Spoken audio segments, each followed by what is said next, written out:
لله والصلاة والسلام على رسول الله صلى الله عليه وسلم ومن والاه وآله الطيبين الطاهرين النقيين إنما يريد الله ليذهب عنكم الرجس أهل البيت ويطهركم تطهيرا وصلى الله عليه وسلم. قال الله تعالى في شأن حبيبه إن الله وملائكته يصلون على النبي يا أيها الذين آمنوا صلوا عليه وسلموا تسليما.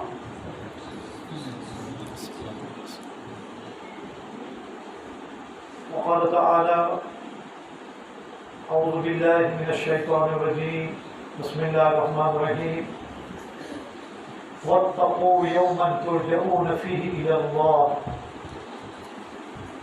ثم توفى كل نفس ما كسبت وهم لا يظلمون. وقال تعالى كل نفس ذائقة الموت. وقال عليه الصلاة والسلام تموتون كما تعيشون وتحشرون كما تموتون. صدق الله العظيم وصدق رسوله الكريم ونحن على ذلك من الشاهدين والشاكرين والحمد لله رب العالمين. بھائی اور بہنوں، ایک مرتبہ زور سے درود شریف پڑھتا ہوں.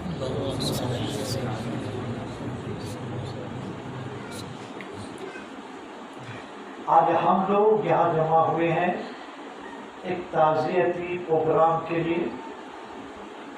محمد فیصل عربی پنجوم میں تعلیم لے رہا تھا اور اللہ کو پیارا ہو گیا.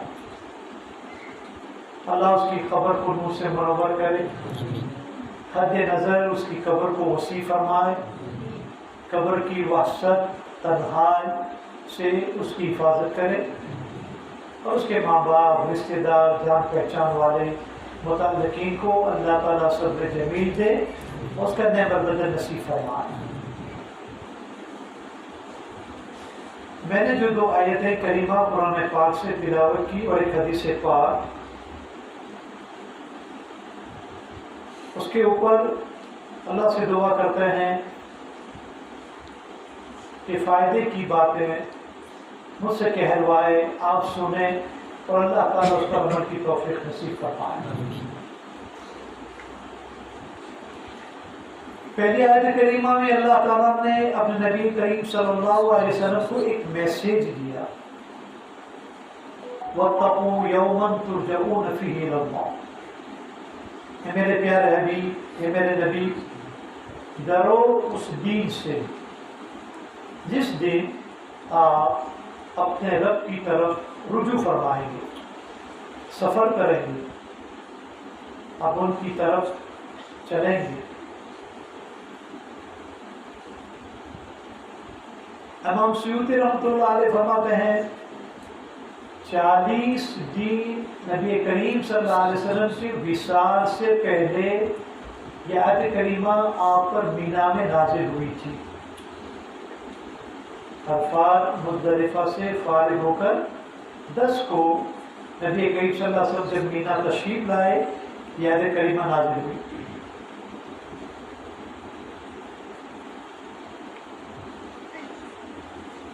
اور اس آیت کریمہ کے ذریعے سے بتا دیا گیا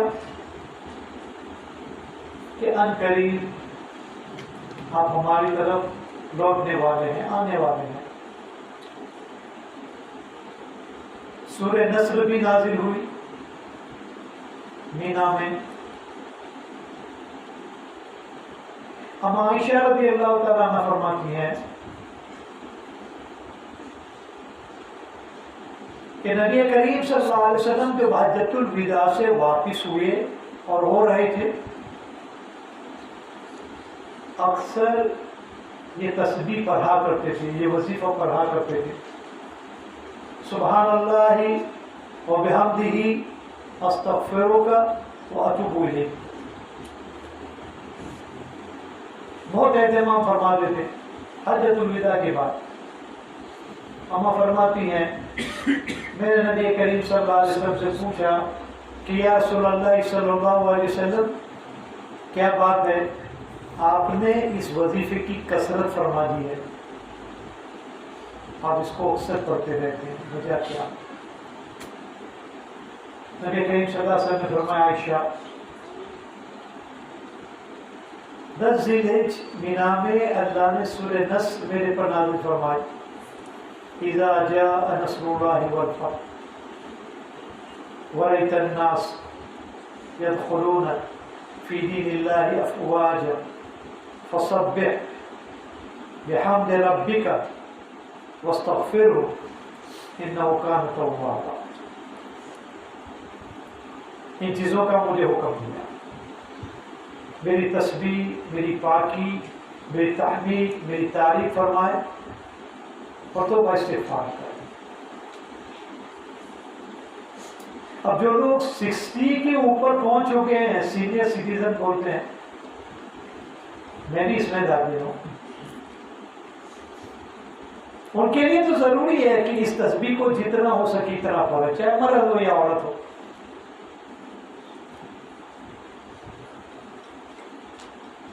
سبحان اللہ و بحمدہ استغفرک و اتوب الیک، نبی کریم صلی اللہ علیہ وسلم حجۃ الوداع کے بعد اکثر پڑھا کرتے تھے، کیونکہ اللہ نے اس کا حکم دیا، اب بہت پڑھتے تھے۔ نبی کریم صلی اللہ علیہ وسلم نے ان دونوں آیتوں کے بعد جو میسج ملا کہ مجھے جانا ہے، تو جانے کی پوری بھرپور تیاری کر دی، بلکہ آپ میں اتنا ایگرنیس آ گیا، طلب آ گئی۔ اب چونکہ ہم وہاں انگلش میں بولتے ہیں تو بعض اردو کے الفاظ جلدی نکلنا مشکل ہو جاتا ہے، آپ ذرا معاف فرما دیں۔ آپ میں اللہ کی یقا، اللہ کی محبت کا ذوق، شوق، ایگرنیس اور طلب بڑھ گئے، کیونکہ دنیا میں آئے تھے ایک مشن کے لیے، وہ مشن پورا ہو گیا۔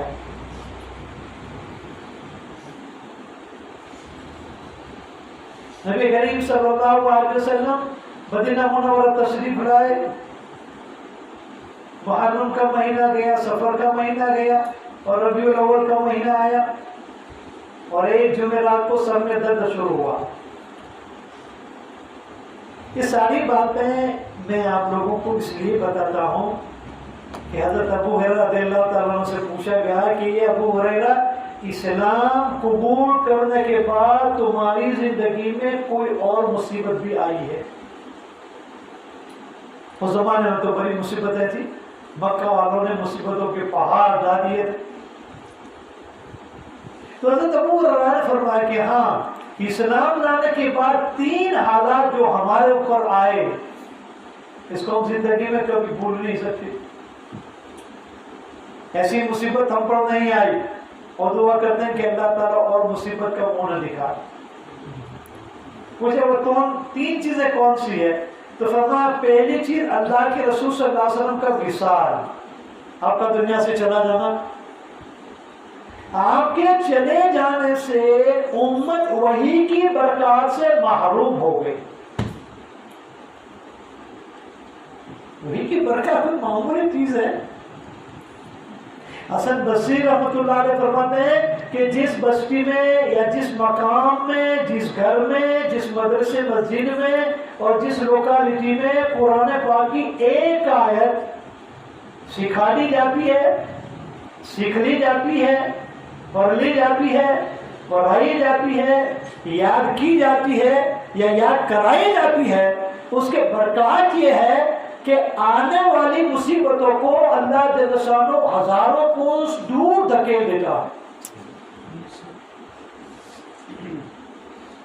یہ ہمارے مدرسے، یہ ہمارے مکاتب اور ان میں تعلیم لینے والے، دینے والے کوئی معمولی چیز نہیں۔ جب اللہ کے نبی علیہ السلام فرماتے ہیں خیرکم من تعلم القرآن وعلمہ، تم میں سب سے بہتر تعلم القرآن، قرآن پڑھانے والا، قرآن سکھانے والا اور اس کا سیکھنے والا، اس سے بہتر اللہ اس کے رسول کی نظر میں کوئی نہیں۔ کیونکہ دنیا کی لائن کے جتنے بھی علوم ہے اس کی ایک حد ہے، انسان مر گیا بات ختم ہو گئی۔ He is no more doctor, he is no more lawyer, he is no more engineer, he is no more president or prime minister.